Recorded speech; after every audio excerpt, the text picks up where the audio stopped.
बिस्मिल्लाहिर्रहमानिर्रहीम अस्सलाम वालेकुम। यूट्यूब चैनल पर तारिक मतीन आपको खुश आमदीद कहता है। सबसे पहले आपसे दरख्वास्त कि अगर आप चाहें तो चैनल को सब्सक्राइब करें ताकि वो चीज़ें जो मैं चाहता हूँ आप तक पहुँचें वो आप तक पहुँचें।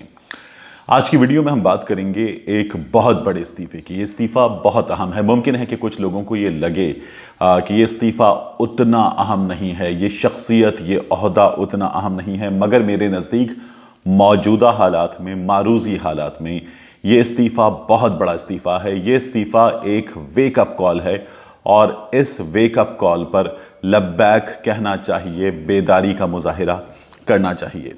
खैबर पख्तूनख्वा में लेडी रीडिंग अस्पताल में जो इंटेंसिव केयर यूनिट है उसकी इंचार्ज डॉक्टर आयशा ने इस्तीफ़ा दे दिया है। डॉक्टर आयशा मुफ्ती के इस्तीफ़े की वजूहात जो हैं उन पर तो हम बात करेंगे, लेकिन अगर आप खैबर पख्तूनख्वा को देखें तो खैबर पख्तूनख्वा वो सूबा है कि जो तब्दीली के तसलसल का सूबा है, जो पाकिस्तान तहरीक इंसाफ की मुसलसल दूसरी हुकूमत जो है यहाँ पर आई और पाकिस्तान तहरीक इंसाफ की तब्दीली का जो क्लेम टू फेम है वो खैबर पख्तूनख्वा की कारकर्दगी है, जिसकी बुनियाद पर वो दूसरी बार हुकूमत में है। खैबर पख्तूनख्वा के हवाले से हमें एक बात और याद रखनी चाहिए कि इस सूबे में हमने देखा है कि हुकूमतों का तसलसल नहीं हुआ। इस सूबे में हमने देखा है कि लोग कारकर्दगी पर हुकूमत को फ़ौरन एग्ज़िट डोर दिखा देते हैं।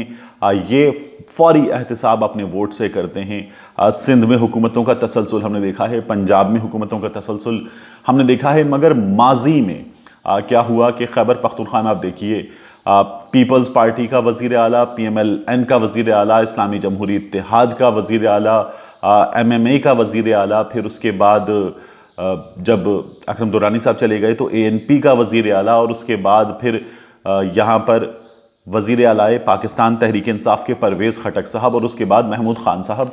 तो इससे पहले खैबर पख्तूनख्वा के लोग जो हैं वो कारकर्दगी पर वोट दे रहे थे और जहाँ उन्हें लगता था कि उनकी हुकूमत ने 5 बरस में उनके लिए परफॉर्म नहीं किया, वो हुकूमत को कहते थे शुक्रिया, अल्लाह हाफिज़।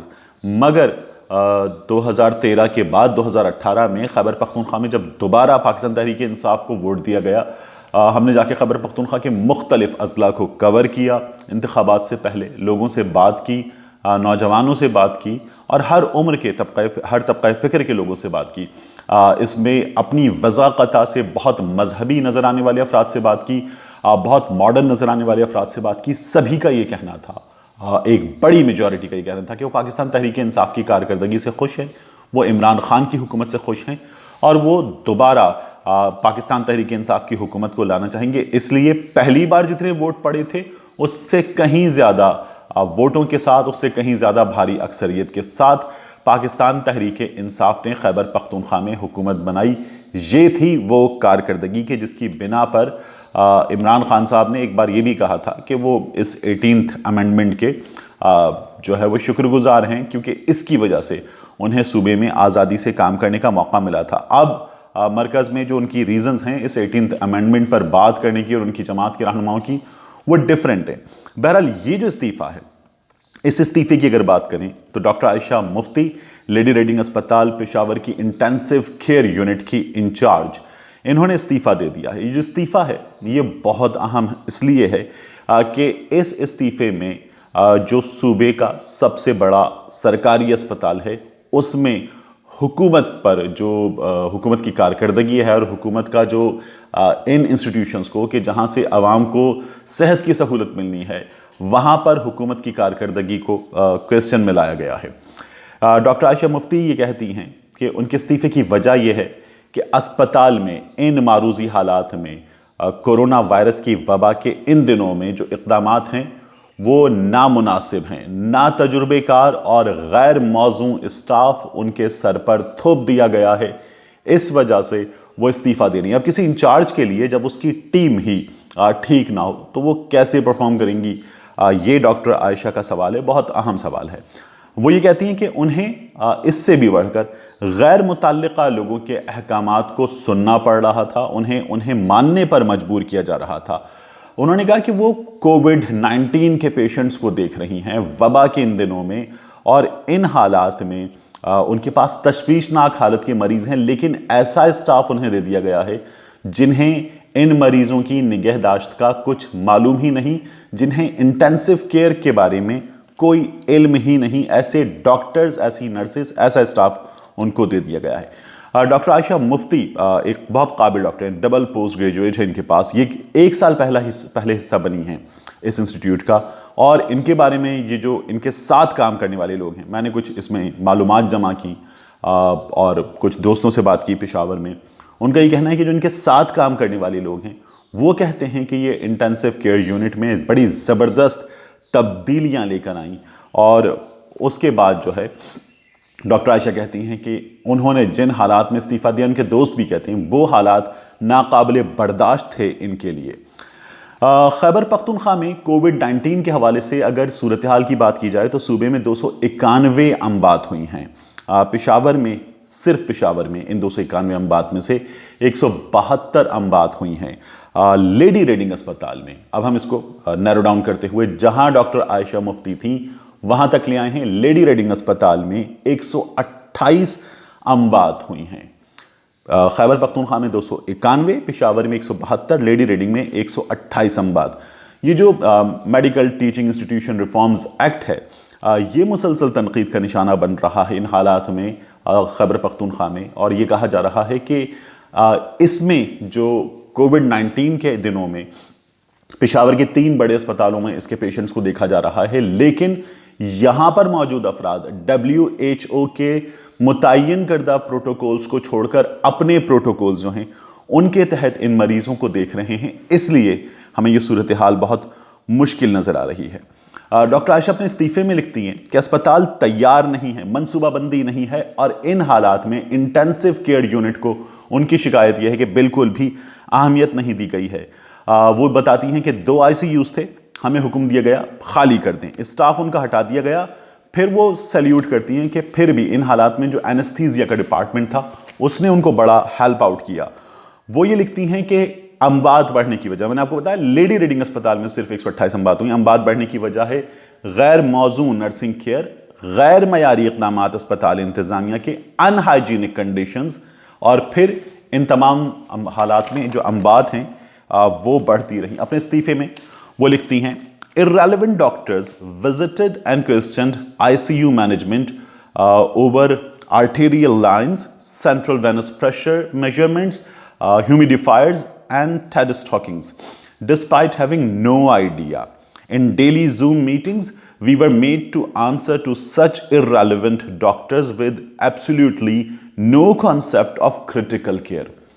अब जो इंचार्ज हैं, डबल पोस्ट ग्रेजुएट हैं, वो लिख रही हैं कि हम ऐसे लोगों के सवालों के जवाब देने के पाबंद बना दिए गए थे जिन्हें कोई आइडिया नहीं है इस काम का, इंटेंसिव केयर का, क्रिटिकल केयर का, और हम उनको जवाब दे रहे थे। उन्होंने ये भी लिखा है कि हेड नर्स इस अस्पताल में उनकी बात नहीं सुन रही थी। वो जो कोविड के पेशेंट्स हैं उन तक जाने को, उनके वार्ड तक जाने को, उनकी हालत देखने को, नर्सिंग केयर के जो इक़दामात हैं उनको देखने को तैयार नहीं थी। फिर एक और बहुत अहम नुक्ता उनके इस्तीफे से मैं आपको पढ़कर सुना रहा हूँ। We asked for labs which were never provided and would never be provided, which were never provided and would never be provided because it is not administration's priority. अब ये जो इस्तीफा है ये इमरान खान साहब के लिए, महमूद खान साहब के लिए ये वेकअप कॉल होनी चाहिए। ये इस्तीफा नहीं है, ये एक चार्ज शीट है इमरान खान साहब की हुकूमत के खिलाफ, मरकज़ में भी, सूबे में भी। और खैबर पख्तूनख्वा से इस चार्ज शीट का आना जो है वो बहुत ज़्यादा अलार्मिंग है। इससे पहले आप देखिए पोस्टर बॉय थे तब्दीली के नासिर दुरानी साहब, और नासिर दुरानी साहब जो हैं उन्होंने जब उन्हें यहाँ लगाया गया तो उन्होंने इस्तीफ़ा दे दिया था। इमरान खान साहब कहते थे कि हमने खैबर पख्तूनख्वा की पुलिस बदल दी है, हम पंजाब की पुलिस बदल देंगे, लेकिन नासिर दुरानी साहब ने कहा कि मुदाखलत हो रही है, वो मुदाखलत बर्दाश्त नहीं कर सकते, और उन्होंने इस्तीफ़ा दे दिया था। वो तब्दीली के पोस्टर बॉय थे। तो इमरान खान साहब को इन चीज़ों पर सोचना होगा। ये चीज़ें उनकी हुकूमत के लिए बहुत सीरियस हैं, और ये इक़दामात इन हालात में कोविड-19 की इन वबा के दिनों में, जहां एक जानिब सूबा सिंध की हुकूमत है जिससे आपको जो इक़दामात हैं उसके वो बड़ी तादाद में लोग उसको सराह रहे हैं। आपकी हुकूमत उन्हें तनकीद का निशाना बना रही है, उनकी हुकूमत आपको तनकीद का निशाना बना रही है। सियासत अपनी जगह, मगर उनके बाज़ इक़दामात के हवाले से शाह महमूद कुरैशी साहब भी कह चुके कि अगर उनके इक़दामात अच्छे हैं तो हमें उनको अडॉप्ट भी करना चाहिए, उनसे सीखना भी चाहिए। ये अप्रिशिएट करने वाली भी बात है।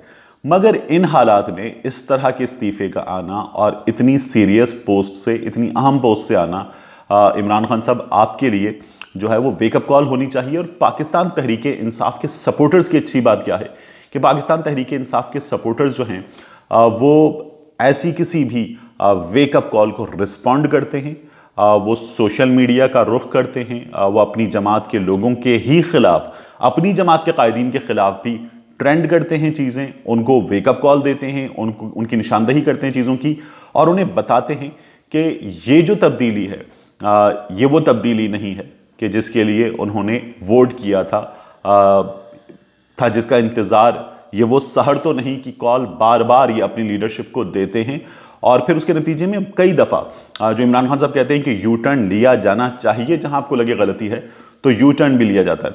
आप देखें वो जो अदाकारा शबनम के पाकिस्तान तहरीक इंसाफ में वो शामिल हुए थे बंदयाल साहब, और फिर उसके बाद जो है उन्हें फौरी तौर पर, हालांकि इमरान खान साहब ने उन्हें खुद पार्टी फ्लैग जो है उनके गले में पहनाया था, अब उसे सैश कहें या पटका कहें जो भी है वो, लेकिन फौरी तौर पर विद इन आवर्स उन्हें पार्टी से वापस निकाल दिया गया था जब उनके हवाले से चीज़ों का इल्म हुआ कि किस तरह से उन्होंने, उनके दोस्तों ने अपनी जवानी में सिर्फ अदाकारा शबनम साहिबा को नहीं और भी बहुत सारे लोगों को जो है वो अपनी हवस का निशाना बनाया था। और फिर मैंने एस एम ज़फ़र साहब को इंटरव्यू भी किया था, उनकी किताब में भी ये वाक़यात मौजूद हैं कि किस तरह से ये तमाम वारदातें अंजाम दी गई थी। बहरहाल तो वो वाक़या जो है पाकिस्तान तहरीक इंसाफ के लोगों ने, उसके वर्कर्स ने, उसके एक्टिविस्ट ने अपनी ही जमात के लोगों को जगाया और तब्दीली पर मजबूर किया था।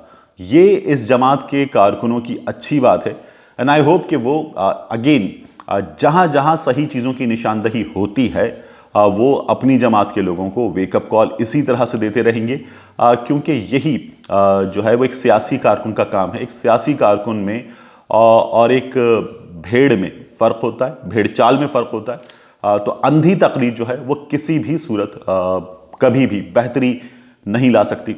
आप लोगों से आखिर में दरख्वास्त कि आप लोग कमेंट करते हैं, राय देते हैं, सजेस्ट करते हैं चीज़ें, ये करते रहिए। मेरी कोशिश होती है कि मैं इनको जो है वो इनकॉर्पोरेट करूं, इनको हिस्सा बनाऊं। आप लोग बार बार कहते हैं, मुझे लगता है कि मुझे इस पर और सोचना पड़ेगा कि मैं वीलॉग के बिल्कुल आगाज़ में तारीख़ बताया करूं।